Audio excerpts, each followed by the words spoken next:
Right now, Northern Europe's tech sector is aggressively recruiting. Companies need Java, Python, and cloud skills, lighting up active vacancies across every major industrial hub. For those looking to relocate, two destinations stand out: Germany and Sweden.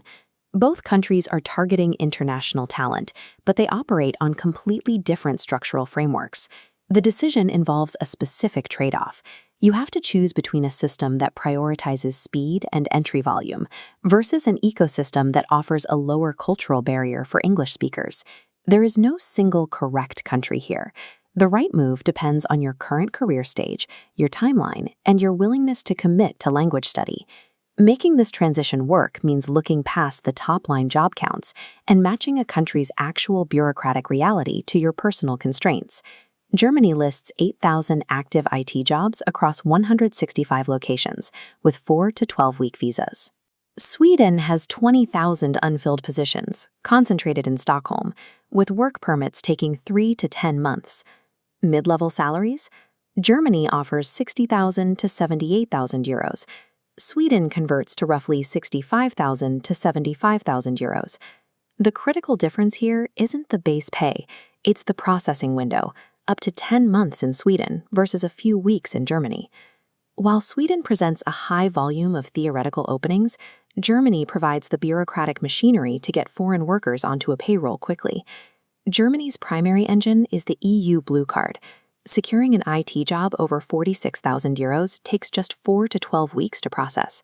Even without a contract, the Chancen card, or Opportunity card, allows a 12-month entry for local job hunting. Accessing German routes requires strict documentation. Recognized qualifications and proven experience are needed before the clock starts. Meanwhile, the Swedish timeline is different. A signed job offer is a hard requirement before initiating the work permit process, taking 3 to 10 months to clear. That bureaucratic delay changes how local companies hire. Many Swedish employers cannot wait the better part of a year to fill a vacancy that needs attention today. Sweden does have an EU Blue Card option, but it requires a university degree and a salary of at least 55,000 krona a month. In practice, it often faces the same local processing bottlenecks. The operational reality is clear. If you need to enter the market within a few months, Germany's visa framework provides the structural advantage.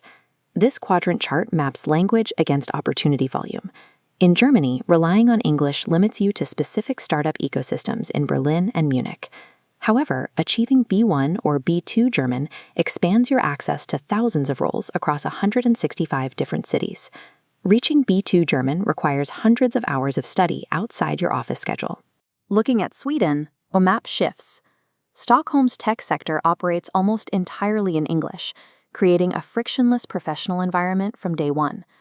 But low barriers mean high competition. Because professional Swedish isn't required, you are competing against a global talent pool for every available seat. You won't need the local language to write code, though picking up Swedish remains useful for daily life and long-term societal integration. You must choose where to spend your energy, investing in a new language to dominate the German market, or facing broader competition for an English-first role in Sweden. Let's look at the financials.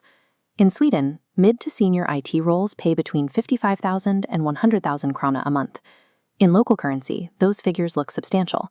However, Stockholm's high cost of living quickly offsets those gains.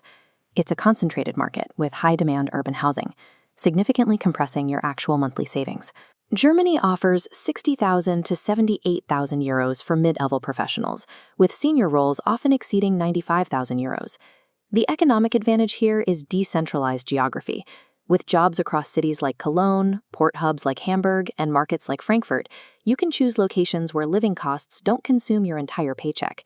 A higher gross salary in Sweden does not always equal more disposable income. Germany's dispersed hubs often allow for a more favorable ratio of earnings to expenses.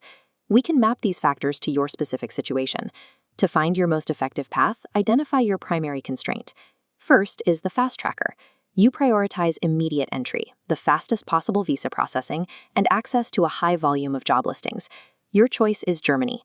The leverage provided by a 4 to 12-week Blue Card turnaround is the most effective route for rapid relocation. Second is the English-first professional. You have a background in Java, Python, or cloud architecture and want to advance without learning a new language. Sweden is your target if you have the stability to manage the multi-month visa wait. Finally, the pivot candidate. If you're already on a Swedish job seeker visa, but finding local employers hesitant due to permit delays, you can reset your timeline. Switching to the German Opportunity Card lets you interview under a system supporting a faster start date. The most effective choice ignores nationwide averages and instead aligns with your specific requirements for time and language. In 2026, the demand for tech talent creates a specific advantage for relocators, as long as the chosen system matches your required speed of entry.